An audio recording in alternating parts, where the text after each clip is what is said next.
Bonjour à tous et bienvenue sur notre série des 10 grands papes du Collège des Bernardins. Cette série sur des papes à des époques charnières de l'histoire qui nous permettent, à travers leur point de vue privilégié, d'aborder l'histoire de l'Église. Aujourd'hui, j'ai choisi de vous présenter le pape Léon le Grand, qui a été pape entre 440 et 461. À l'époque où il devient pape, les choses se sont améliorées pour l'Église parce qu'elle n'est plus persécutée par l'Empire depuis plus de 100 ans maintenant, mais les menaces sont devenues autres. D'abord des menaces extérieures, c'est le temps des invasions, ce qu'on a appelé les invasions barbares, et avec la chute petit à petit, le déclin, la décadence de l'Empire romain d'Occident. Et puis, ce sont aussi des querelles internes, des controverses doctrinales qui vont diviser aussi l'Église par l'intérieur. D'abord, il y a eu les controverses sur la Trinité, comment les relations entre le Père, le Fils et le Saint-Esprit pouvaient se dire, pouvaient se confesser, que pouvait-on en dire, et avec plusieurs hérésies qui avaient commencé à vouloir essayer de comprendre les choses, mais de manière maladroite, en abaissant finalement notamment la divinité du Christ. Et puis après ces controverses sur la Trinité au IVe siècle, et il y a eu ensuite des controverses sur le Christ lui-même. Puisque Jésus-Christ est vrai Dieu, eh bien comment ça marche finalement en Jésus-Christ, cette coexistence entre sa nature humaine et sa nature divine. Donc les prêtres, les moines vont commencer à essayer de dire des choses et puis parfois en se trompant et donc avec des hérésies qui vont naître à nouveau et donc un besoin de clarifier les choses dans d'autres conciles. Ça c'est ce qui arrive au Ve siècle et c'est ce que va connaître le pape Léon. Alors le pape Léon lui-même, c'est un prêtre d'abord de l'Église de Rome et il va beaucoup collaborer avec les papes qui l'ont précédé. Il connaît bien l'Occident, il a voyagé en Gaule, il a voyagé en Afrique, qui est encore latine à cette époque-là. Et par contre, il connaît un peu moins l'Orient. Il a une très bonne connaissance de la Bible, il a une connaissance de la culture latine, mais il marque déjà ce moment un peu où la civilisation, les cultures de grec d'Orient et puis les cultures d'Occident latine vont commencer à s'écarter puisqu'il connaît moins finalement la culture grecque, la langue grecque, même s'il est au courant des controverses doctrinales qui ont lieu à cette époque. Alors, il devient pape en 440 et donc il va s'affronter à ces périls extérieurs et intérieurs. Donc il est connu justement, il est un peu la Sainte Geneviève des Romains. À Paris, Sainte Geneviève a permis d'écarter le péril d'Attila. Et bien lui aussi, le pape Léon a permis de sauver Rome du pillage par Attila. Il est allé le rencontrer et puis le convaincre de passer son chemin. Et puis il a dû s'affronter aussi aux Vandales. Les Vandales, ce sont ces peuples barbares qui, eux, s'étaient installés en Afrique du Nord et qui, depuis l'Afrique du Nord, faisaient des incursions et des pillages aussi en Italie. Et donc il a aussi affronté les Vandales. Ça, c'est pour les questions extérieures, mais les questions intérieures l'ont certainement bien plus occupé.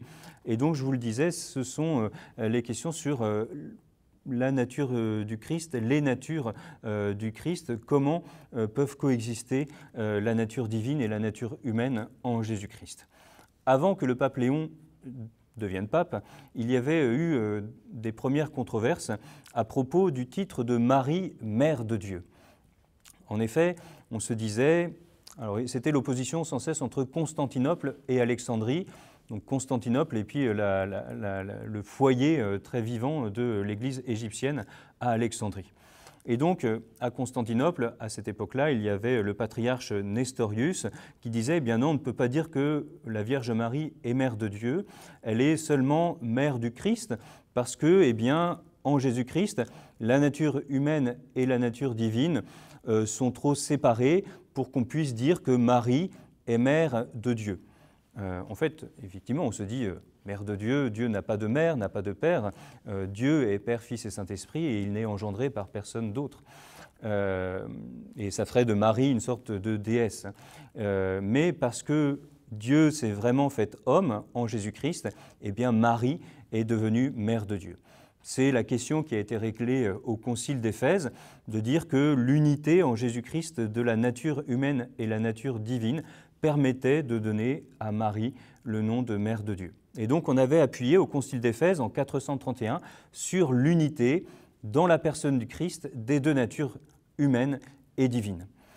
Et dans ce débat, dans ce conflit doctrinal, c'est Alexandrie, avec la grande figure de Saint Cyril d'Alexandrie, qui avait obtenu gain de cause en promouvant l'unité des deux natures en Jésus-Christ. Dans la période qui a suivi, eh bien, ça s'est un peu renversé. Justement, en appuyant sur l'unité, en appuyant trop sur l'unité des deux natures en Jésus-Christ, il y avait eu la tendance, notamment donc à Alexandrie, à fusionner la nature divine et la nature humaine. Et finalement, dans cette unité, dans cette coexistence des deux, eh bien, il ne restait plus qu'une seule nature, la nature divine. La nature humaine avait comme été absorbée par la nature humaine. C'est ce qu'on appelle le monophysisme. Mono, un, physisme, nature, et donc une seule nature. Contre cela, eh bien, c'est encore Constantinople qui va s'opposer à ce point de vue-là. Donc à Alexandrie, c'était défendu par un moine qui s'appelait Eutychès, et puis à Alexandrie, c'était défendu par le patriarche d'alors qui s'appelait Flavien. Flavien, lui, va essayer de maintenir la distinction des deux natures. Alors il ne va plus être comme son prédécesseur sur la séparation, mais il va dire, eh bien non, les deux natures continuent de coexister, la nature humaine et la nature divine. La nature humaine n'est pas absorbée, n'est pas fusionnée dans la nature divine. Alors il va y avoir encore un autre concile, toujours à Éphèse, mais comme ça se passait parfois à l'époque, il va y avoir un coup de force. On ne va pas seulement discuter simplement, mais en fait il va y avoir des émeutes agitées notamment par le parti alexandrin, avec des moines, avec plein de gens qui vont s'agiter. Et puis bien Flavien, le patriarche de Constantinople, va être battu et il va mourir de ses blessures dans ce concile d'Éphèse, que du coup, le reste de l'Église, et notamment le pape Léon, va refuser d'appeler un concile, et on va en parler comme le brigandage d'Éphèse. Et donc, en 449 a lieu ce brigandage d'Éphèse, et donc on va réunir un autre concile, cette fois-ci à Chalcédoine, pas très loin non plus d'Éphèse, plutôt près de Constantinople. On va réunir ce concile à Chalcédoine en 451, et le pape Léon avait écrit une lettre à Flavien pour dire qu'il le soutenait dans le maintien de la distinction des deux natures et contre l'idée de fusion des deux natures. Et alors, eh bien, c'est cette lettre de Léon à Flavien, ce qu'on va appeler le tome à Flavien, qui va être lu à Chalcédoine, et les pères du concile de Chalcédoine vont acclamer Léon en disant « Pierre a parlé par la bouche de Léon ». Donc en montrant, en manifestant cette légitimité de Léon dans la succession de Pierre et finalement sa justesse doctrinale. Alors qu'est-ce qu'il va dire? Il va y avoir notamment cette formule les deux natures sont unies dans la personne du Christ sans confusion ni changement. Donc sans confusion ni changement, c'est-à-dire sans les deux restent distinctes, elles restent sauves. Il y a toujours deux natures dans le Christ. Donc ça, c'était contre Eutychès qui voulait fusionner les deux natures. Donc sans confusion ni changement. Et puis contre Nestorius, qui avait promu ces thèses de séparation nette entre les deux, on dira aussi sans division ni séparation. Donc les deux natures sont bien unies dans la personne du Christ, mais elles ne sont pas fusionnées, sans confusion ni changement, sans division ni séparation. Alors, malgré tout, les divisions vont persister, vont persévérer dans la suite parce qu'il n'y a pas que des questions doctrinales derrière tout ça, il y a aussi un peu des questions politiques. L'Égypte est un grand pays, un grand peuple, et ils ont un peu envie, en quelque sorte, de secouer le joug de l'Empire d'Orient tenu par Constantinople. Dès ce concile de Chalcédoine, Constantinople va en profiter pour mettre un canon supplémentaire, une décision supplémentaire, en disant que Constantinople a la primauté en Orient, comme Rome a la primauté en Occident, ce qui permet à Constantinople d'asseoir sa domination sur les autres patriarcats d'Orient. Rome va refuser ce canon en disant ce n'est pas parce que Constantinople est capitale qu'elle a une primauté, ce n'est pas parce que Rome a été capitale qu'elle a une primauté, c'est parce qu'il y a le tombeau de Pierre et Paul, et donc c'est la succession apostolique qui fait cette légitimité.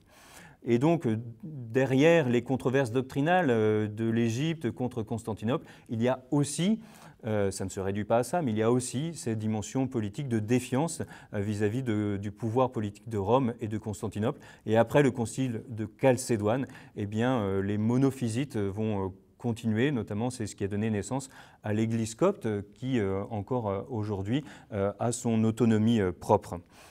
Alors devant tous ces défis politiques, doctrinaux, eh bien, le pape Léon a vraiment été au rendez-vous de cette histoire. Il a été un grand pape, on l'appelle Léon le Grand. Il a donné son nom à 13 papes qui ont repris le nom de Léon. Et eh bien, on peut retenir de lui donc, cette sûreté doctrinale qu'il puisait vraiment dans sa vie liturgique. Je vous remercie et je vous donne rendez-vous pour une prochaine vidéo sur un grand pape.